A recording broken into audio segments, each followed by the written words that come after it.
ॐ नमस्ते नयनातीतो नमस्ते भयहारक नमो विभिन्नवेशाय नमः श्रुतिपथादिग नमस्ते मूर्तिभेदेन सर्गास्थित्यन्तहेतवे विष्णवे चिदसाराति विष्णवे परमात्मने। वेदांत प्रवचन। वेदांत बोलছেন, হে মানব, তুমি সচেতন হও। বিজ্ঞান সারথি যোস্তু মনঃ পগ্রহবান নরঃ সু অধবন পরমাপ্নোতি তদ্বিষ্ণু পরমং পদম। অনুবাদ: জীবাত্মা এই অতি দুর্লভ মনুষ্য শরীর পরমাত্মার কৃপায় লাভ করেছে। এই জীবাত্মা আর পরমাত্মা, এই অহংকে বলা হয় জীবাত্মা, আর ভগবানকে বলা হয় পরমাত্মা। তাকে সত্তর সচেতন হয়ে ঈশ্বর প্রাপ্তির জন্য সাধন পরায়ণ হতে হবে। অর্থাৎ এই জীবাত্মাকে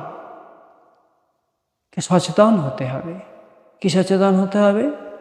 না, ভগবত প্রাপ্তির জন্য সচেতন হতে হবে এবং সাধন ভজন পূজন পরায়ণ হতে হবে।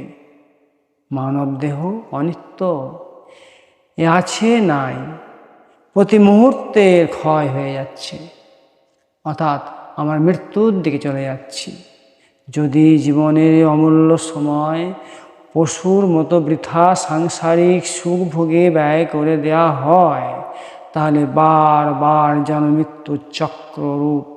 জন্মমৃত্যুর সংসার চক্রে ঘুরতে বাধ্য হতে হবে।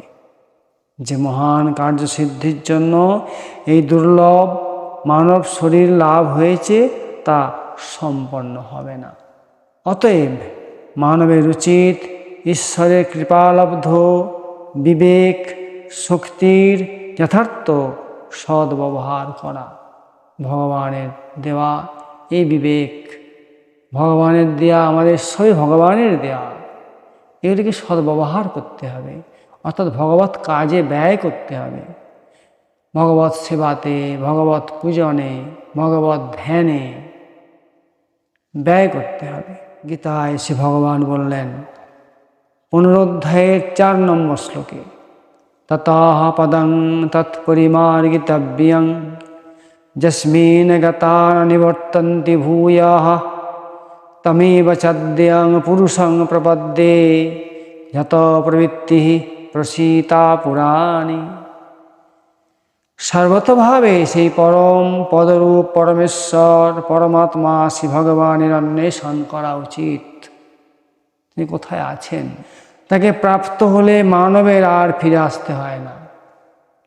এবং যে পরমেশ্বর হতে এই অনাদি সংসারের প্রবৃত্তির বিস্তার হয়েছে, আমি সেই আদি পুরুষের শরণাগত হই, এইরূপ দৃঢ় নিশ্চয় হয়ে সেই পরম পুরুষ পরমাত্মা শ্রী ভগবানের মনন এবং নিধ্যাসন করা উচিত। জগতের অনিত্যতা এবং এই আপাত রমণীয় বিষয়জনিত সুখসমূহের যথার্থতা, দুঃখ রূপতা বিবেচনা করে মন থেকে এগুলির কুপ্রভাব মুছে ফেলে সর্বতভাবে সুখভোগ থেকে বিরত থাকা উচিত।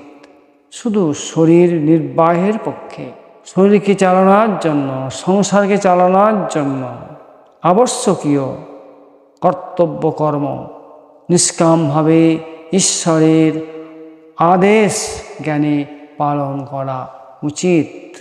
নিজের বুদ্ধিতে শ্রী পরমাত্মা ভগবানের নাম, রূপ, লীলা, ধাম তথা তার অলৌকিক শক্তি এবং অহেতুকী কৃপার উপর দৃঢ় বিশ্বাস উৎপন্ন করে সর্বতভাবে শ্রী ভগবানের উপর নির্ভর করা চাই। নিজের মনকে সর্বকারণিক শ্রী ভগবানের তত্ত্ববিচিন্তায়, বাক্যকে তার নাম কীর্তনে, চক্ষে তার বিরাট রূপ দর্শনে তথা কর্ণকে তার মহিমা শ্রবণে নিযুক্ত রাখা চাই।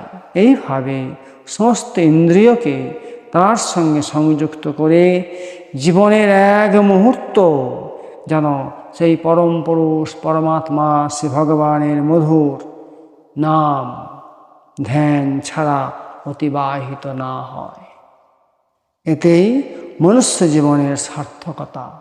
যে ব্যক্তি এই পথে চলে সে নিশ্চিত রূপে পরব্রহ্ম পুরুষোত্তম পরমাত্মা ভগবানের অচিন্ত পরম পদ লাভ করে চিরদিনের জন্য কৃতকৃত্য হয় এবং শান্তি লাভ করে। জয় শ্রীকৃষ্ণ।